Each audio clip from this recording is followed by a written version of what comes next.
Unaware that the next few minutes would completely upend her world, she entered with a smile. In a matter of seconds, Catherine's composed facade broke down, tears running down her cheeks as the physicians revealed a reality that no mother should have to hear. Why hasn't this test been made public yet? What took the palace by surprise? What does Prince Louis stand to gain from this, as well as the monarchy? Before we get deeper into what this truly means for the royal family, please sure to subscribe so you don't miss a single update. It started out as a routine summons, the same type Catherine had responded to many times. A silent plea, a courteous voice, not a warning, no rush. However, the timing seemed off, as if the air had changed before she had even stepped through the door. They whispered before they talked in the palace hallways, and this time the hush was deafening. The atmosphere within was clinical, controlled, and excessively serious for what she had been informed were everyday affairs. Yes, Louis had been evaluated, but this was reassured as a precaution, routine monitoring, developmental check-ins, and nothing that required alarm, or so she thought. The faces on the other side of her, however, conveyed a different message. Tense looks, measured pauses, words that have been carefully picked. Then the language arrived, for which no parent is ready. Words that seemed definitive, words that were powerful. Physicians didn't make any guesses. They remained firm. They talked as though they had already decided on that long ago, as though this moment had just been postponed, not found. And she was broken by the delay.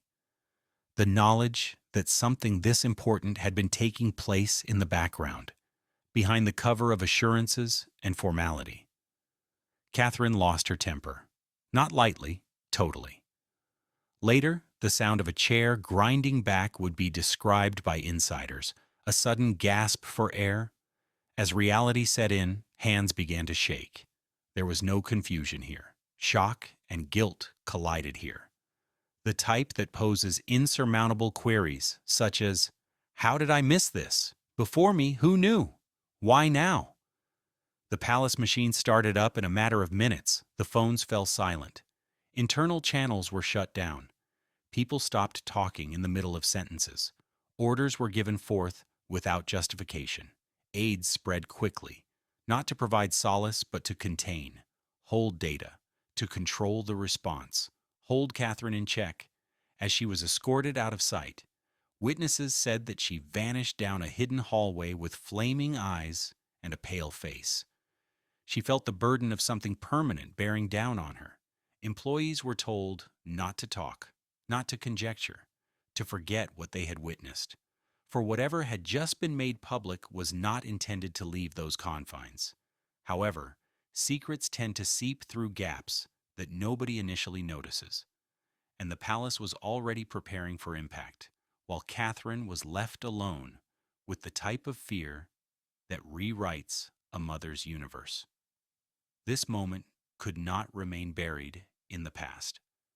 However, in order to fully comprehend the gravity of this moment, we need to return to the symptoms that went unnoticed and the indications that the palace attempted to overlook.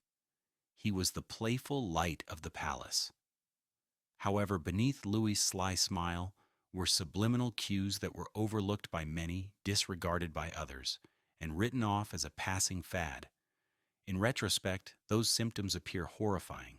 Who buried the hints, and what were they?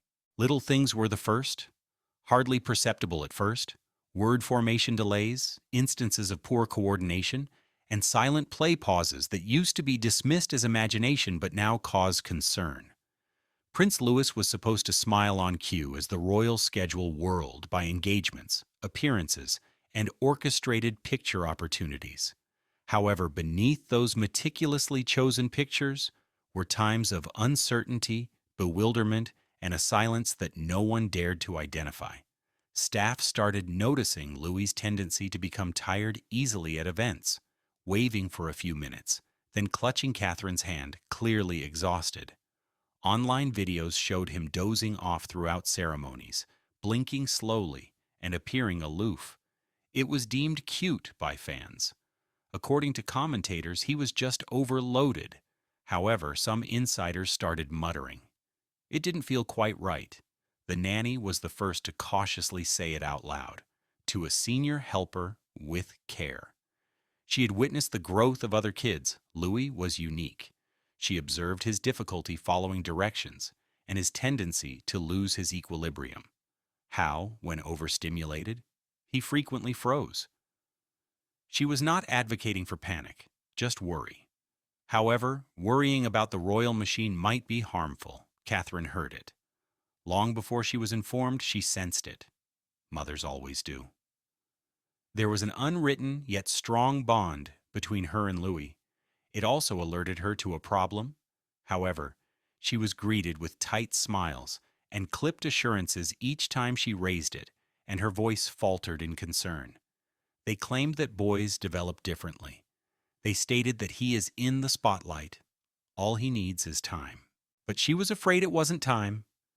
They were squandering their time ignoring it. Previously joyful family films recently resurfaced as melancholy prophecies. Louis didn't answer his name in the birthday clip. The picture of him staring out into space. The expression is blank, or too many seconds. Catherine started going over them, again and again, searching for trends, pleading for a misunderstanding. However, the reality was just become more apparent. Experts had already been surreptitiously and silently approached. Catherine wanted clarity, answers, not protocol, not tabloid speculation. The tests were ordered, however they were halted in the middle of the request and execution. A pause button had been hit by someone in the castle, consciously. The logic seemed obvious: optics, time, privacy. However, the price? Inexcusable. An organization that cared too much about its reputation to safeguard its own was letting Louis slide through the gaps. And that stillness was starting to be broken by the woman who had always followed the rules, and who had learned to live gracefully under the strict control of royal duty. And palace politics stepped in just as Catherine started to demand answers, starting a conflict that would pit royal tradition against a mother's intuition. She pleaded for explanation. Protocol was given to her. Advisors loyal to the monarch, not to Catherine, blocked her silent appeals behind the gilded walls of the palace. What were they keeping hidden? How far did they go to keep the truth from coming out? In the days that followed the first diagnosis, Catherine was fighting an institution rather than a sickness. She wasn't requesting any headlines at all. She was requesting second views. For more talks with top experts outside of those the palace has personally chosen. But every time the response was no. Not quite yet. Not required. Not a good idea. And the same message was waiting beneath each refusal that was carefully stated. Keep quiet. Hold your ground. The advisors urged prudence. The results were referred to as preliminary. They made it clear that there was no confirmation, because bypassing palace channels may raise unwarranted suspicions, that a media frenzy could be triggered by any mistake. Catherine, however, perceived it as a much more sinister form of containment. They were not investigating the truth, it was in control. Every time she tried to get further information, she was treated with bureaucratic coldness, delays, or misdirection. It was more than apathy. The resistance was calculated. The relationship between Catherine and her private secretary, who was long considered to be one of her closest allies, rapidly deteriorated. According to sources, she addressed him late one night in a hushed voice that was trembling with anger. "Why do you defend the organization, but not my son?" She didn't receive a satisfactory response, for there was no response that could. Ever the symbol of poise, William was in a tight spot. He was a future king as well as a father. Despite his intense love for his wife, the man was brought up to serve a greater good. Catherine relied on his assistance. However, insiders say he was frequently conflicted and cautious. He asked for patience. He prayed for trust in the procedure. However, the procedure was choking her. They had told Charles, precisely briefed. Nevertheless, his reaction was said to be contemptuous, even medical. He mentioned duty, of story, of heritage. According to rumors, Catherine said not once. Was Lewis the term he used? That omission, to her, told it all. Then Camilla shifted in the dark. She kept quiet in public. She didn't need to. Behind the scenes, her influence was subtle yet powerful. Many people think that Camilla's staff were the ones who suggested against doing any more tests, who presented Catherine's worries as exaggerated emotional responses, who whispered that the future queen was getting hard to control. Murmurs replaced the whispers. Decisions are influenced by murmurs. Not only was Catherine being disregarded, they were silencing her. The weight of custom and control weakened her voice, her intuition, and her parental authority. Additionally, each door she knocked on closed a bit quicker. She was no longer fighting for answers. She was fighting for the very right to inquire. But there's a limit to how long secrets can be kept hidden. Furthermore, the leak didn't drip when it did occur. It exploded. It was not intended to escape. However, everything changed with a single encrypted message. The royal media was rocked by an anonymous, terrifying, and unquestionably real leak from deep within the palace medical wing. Who made the leak? Why now, too? The message came out of nowhere. One encrypted email addressed to a seasoned reporter who breaks stories. Others wouldn't. It was unrealistic at first. Too personal, too delicate, and too risky to be true. However, that file contained information that could only have been known by a small group of persons inside the royal gates. The journalist didn't hesitate since the medical terms, dates, and observations were so exact and unsettlingly correct. It was too explosive a tale to ignore. A firestorm broke out in a matter of hours. The email contained what looked like a chilly, clinical, and devastating internal palace memo. It described a diagnosis that had never been made public, cited internal disputes on the results' disclosure. Worst of all, it showed that the results had been known for weeks. The ramifications were disastrous. It was a betrayal as well as a medical emergency. A system based on secrecy is collapsing from within, not simply a child in danger. A full-scale fear broke out among the palace's media staff. There was no communication. They summoned emergency meetings. Not only was damage control required, but it was already past the hour. Now that the leak had escaped containment, it was on its own. It was quickly picked up by news outlets. Speculation screamed from the headlines. Without confirmation, experts offered their opinions on the condition. Additionally, the hashtag Pray for Louis went viral all over the world. The general public, heartbroken and caught off guard, they wanted answers. The palace, however, had nothing to offer. Not quite yet. Catherine learned about it from her phone, not from her husband or her assistants. A notification with a title that she hadn't approved, planned for, or even been alerted about. According to sources, she was enraged. Not at the reporter. Not even at the point of leak. However, someone was compelled to act from the shadows due to the quiet. At the establishment where the only way to expose the truth was via desperation. The whispers then started. Who was responsible? Was Catherine being sabotaged from within, or was it someone close to her? Some said it was a rebellious act. Others muttered about deliberate sabotage, a planned action to cause mayhem. They floated names. Employees were questioned. The question of loyalty was asked behind closed doors. However, the leak had shown more than just a problem. The polished facade the palace had spent decades creating had been ripped apart, exposing a deception and putting Catherine in the center of a maelstrom that no spin doctor could control. The test result itself, however, stood out above the rest despite the confusion and the terrible truth it exposed. This was more than a simple diagnosis. The revelation would rock the populace, change the royal line, and leave Catherine permanently haunted.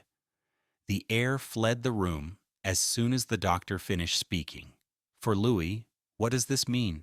And the monarchy's future. Catherine's fears were validated by the leaked report. Its contents, however, went even farther. It was an uncommon condition, neurological, progressive.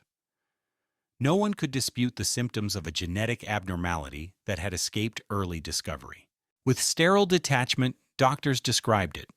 However, the implication of what they said was far from icy. There was no remedy, just the management, and only years of uncertainty, no assurance of normalcy. The prognosis was gloomy, yet cautious. Louis would encounter difficulties that would change with time. Every developmental milestone, including speech, motor skills, and cognitive growth, would be difficult. There may be days when things get better. However, regression would also occur.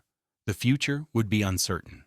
Not for him, not for the family, and most definitely not for the monarchy, which once anticipated that he would one day stand next to his brother on the Buckingham Palace balcony, waving to a sea of loyal followers. The fallout was instantaneous within the palace. Advisors hurried, not out of compassion, but for their own safety. The topic of conversation shifted from care to consequences. What impact would it have on public perception if Louis was no longer a possible heir? Why did the monarchy put so much effort into maintaining the appearance of stability and succession? The plans needed to be revised. The messaging needed to be revised. A mother was standing somewhere in the center of it all, broken. According to insiders, after hearing the entire explanation, Catherine passed out. There was no silence. It wasn't written. It was primordial. She reportedly wailed, yelled, and gripped her chest as though she were attempting to force the pain out. Seared into memory, one source remembered what she had said. No Louis. Anybody but him. It was complete heartbreak. Despite her pain, the palace equipment continued to run without interruption. The crown acted without delay. There was no change in the calendar.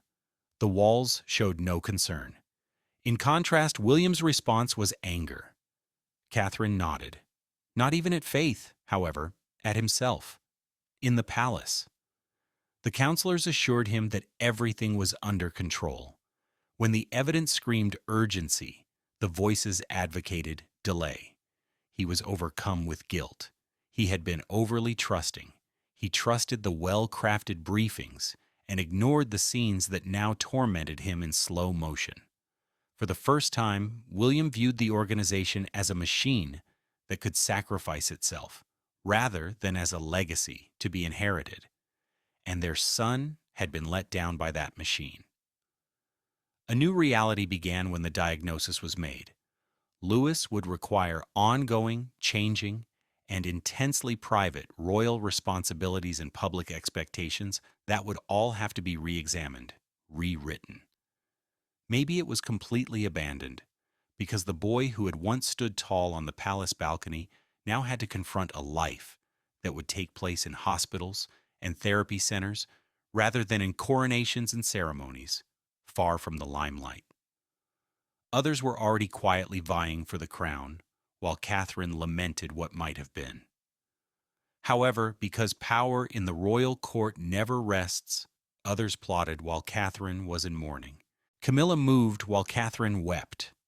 According to sources, she viewed Louis's diagnosis as a clearance rather than a tragedy. Camilla was prepared to take advantage of the power vacuum that was developing. But at what price? Although the palace gave the impression of togetherness in public, fracture lines were exploding behind closed doors. Camilla stood in the middle of that silent crack, calm, calculating, and oddly unfazed. According to insiders, Louis's response to learning of her diagnosis was anything but sentimental. Her precise statements were apparently recounted by one of her aides. It's unfortunate, but just to be clear, this was a rearranging, not mourning, in her opinion. The kind that provides opportunities to those who are willing to wait. Discussions started to change behind Catherine's back, almost immediately. Camilla's advisors started putting up a novel concept. Now let's expedite that Princess Charlotte.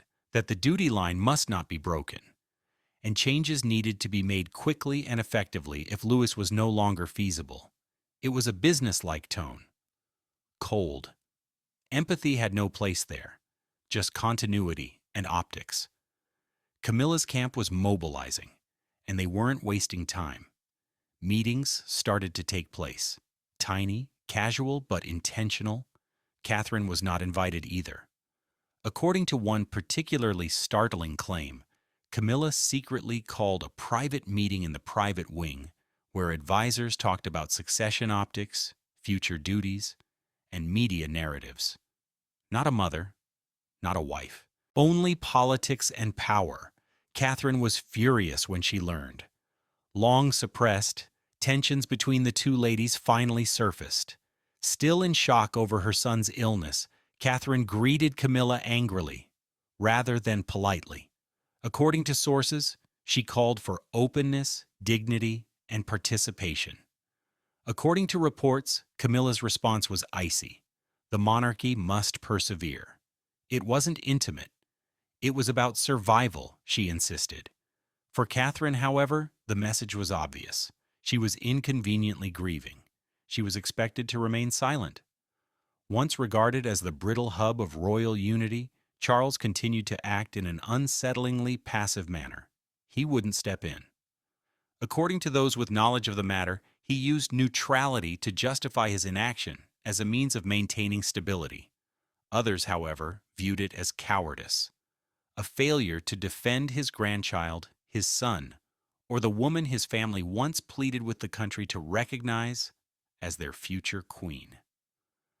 William started to transform as he saw this happen. His relationship with his stepmother started to deteriorate.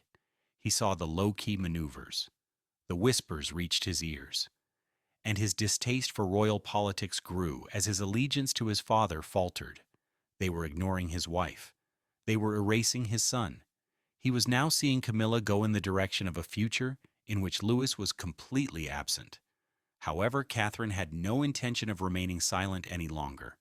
Even her closest allies would be shocked by what she did next. Grief was supposed to wash over her. Catherine, on the other hand, rose like fire. The next thing she did wasn't royal. It was a mother, unstoppable and primordial. She changed the story of the palace at one stroke, and the crown was compelled to follow her example. Silence was what the palace desired. However, they received a roar instead. Catherine behaved with a clarity and rage that no one could have predicted. Only days after she had been pushed aside and excluded from decisions involving her own son, she released a statement completely out of royal procedure, without prior notice or consultation. Not via the palace, not with consent, but straight to the public, unvarnished. It was a short message, however, it was seismic. There is nothing wrong with Louis. We own him. We also won't keep quiet. The facade was broken by those 12 words. A top member of the firm broke free from the institution's strict control and addressed the world directly for the first time in contemporary royal history, not as a duchess or a future queen, but as a mother. Diplomacy wasn't involved. It was rebellion, and it was lightning fast. The public's reaction was immediate. Within hours, the statement went viral. Her words were reposted by millions. News outlets had to change their headlines. Journalists commended the candor. Celebrities expressed their solidarity. And something unusual occurred beyond the palace's walls. There were flowers. There are thousands of them, cards, sketches, prayers, and words written by both strangers and mothers. Solidarity, not merely empathy. Outrage followed the outpouring. The palace's silence was questioned by the public. Why it had been Catherine who had to speak. Why a 5-year-old youngster was not shielded from media manipulation and internal sabotage by the monarchy. Op-eds soared and hashtags trended. The diagnosis was no longer the focus of the story. A cover-up was at issue, and it had been revealed by Catherine. Already fed up with the games being played behind royal walls, William made a decision. For the first time, he openly sided with his wife rather than the organization. Her message was reposted by him. He added his own 3 words. Together we stand. Royal circles were rocked by the words. A side had been chosen by the future king. It wasn't the crowns either. The mood inside the palace walls became volatile. Neutrality no longer protected Charles. He was thrust into the spotlight and pressured to embrace Catherine's very public revolution or Camilla's covert approach. However, his hesitancy just made the injury worse. Palisades started to split into factions while he remained undecided. It was called a war without swords by one account, but with repercussions. Catherine continued to move through the storm.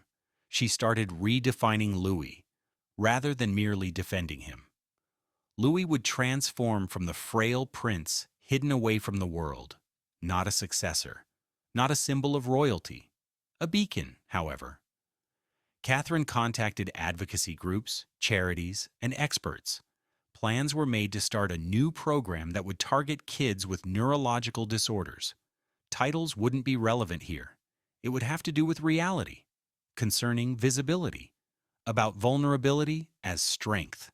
She wasn't requesting authorization. The regulations weren't being followed by her. They were being rewritten by her. However, Catherine paid a price for her stance, and she would never have anticipated the following betrayal. In addition to harming the palace, the leak destroyed confidence.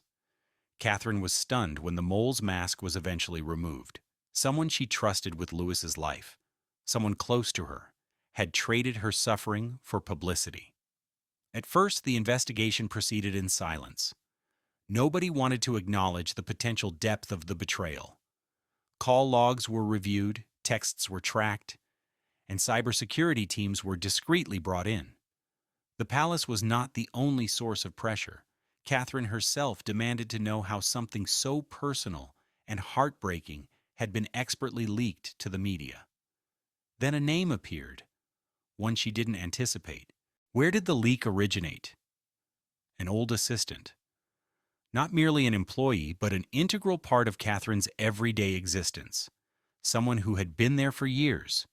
Through Louis's early milestones, through tears, through pregnancies, someone who had lulled him to sleep with rocking. It wasn't only a professional treachery, it was intimate. It was cruel. What happened next was far worse. Financial documents revealed a string of covert payments made by a foreign shell corporation, funds that were linked to a media organization that had long been suspected of having ties to Camilla's campaign. It was not a subtle suggestion. This had been planned by someone.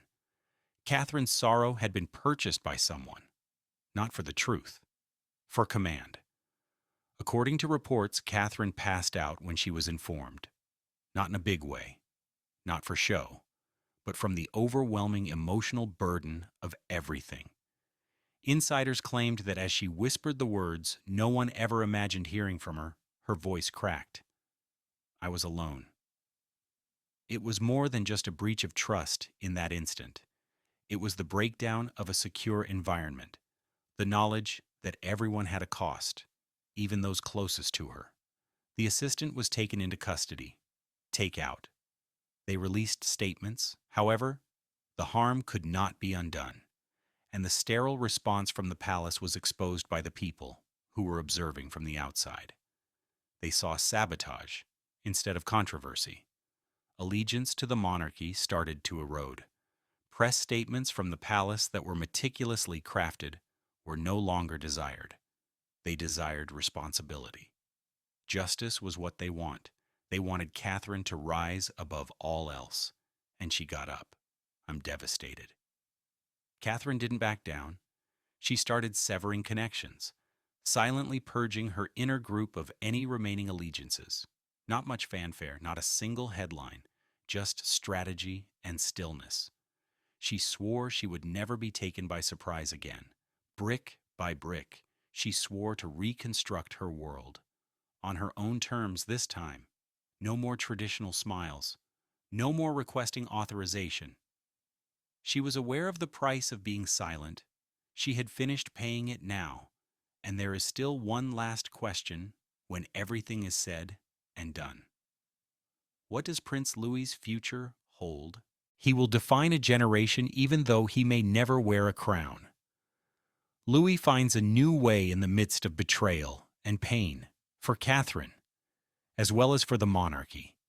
However, the future is much from certain. Following the hurricane, Catherine had to make a decision. Rebuilding is the goal, not retreating or fixing. And not only for herself this time, she started a foundation in secret at first for every child who had been ignored, misdiagnosed, or marginalized, but with a purpose.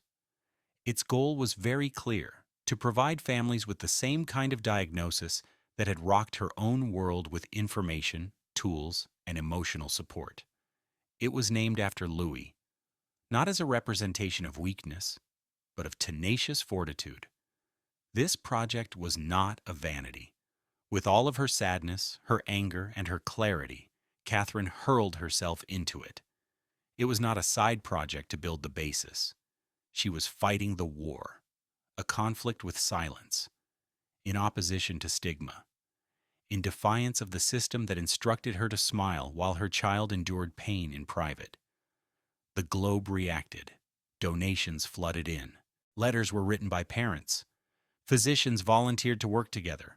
Once reluctant, the palace was compelled to admit something it had attempted to hide. The masses were now calling for compassion, not protocol. In the meantime, Louis started his own silent trip, shielded but no longer hidden. Catherine took the risk of revealing tidbits about his therapy, of his fight, of his progress, just enough to raise notice but not in great detail. To give a little boy who was meant to be a footnote a human face. The arrival of Louis started to redefine what it meant to be a king. Not flawless, real, not scripted. His courage and vulnerability turned into a sign of strength rather than weakness. During this metamorphosis, William and Catherine developed an unbreakable bond, unified, breaking the rules of the palace, not conforming to convention anymore. Their relationship, which had been built on the pain of reality, was now based on something much more potent than ceremony. They fought for change as parents, as well as successors to a throne. And in doing so, they gained the people's steadfast loyalty, which no title could provide. Charles, on the other hand, became less noticeable in the context of his own rule. His inability to choose a side and his quiet during the crisis left a deep scar. Ratings of approval fell. Public pity waned. He was accused of cowardice when he had once been respected in silence. Camilla also began to feel more and more alone. The weight of an uncontrollable narrative was causing her influence to decline. Catherine rose, nevertheless. Not by order, not by inheritance, but by memory. She became the spokesperson for a new generation of royals, one that was characterized by loyalty and disobedience rather than jewels and duty. Once a representation of unachievable perfection, the monarchy started to change. And it was Catherine, not Charles, who took the lead in that development, authentically, not with authority. Even though Louis will never hold the throne, his trip and stories have already changed the castle from the inside out. He revealed the fissures, and something surprising sprang through those fissures: the truth. Catherine has already gained the hearts of the populace, even though their secrets are still protected by the royal walls. Thank you for viewing. Remember to subscribe and like. We'll see you at the next one too.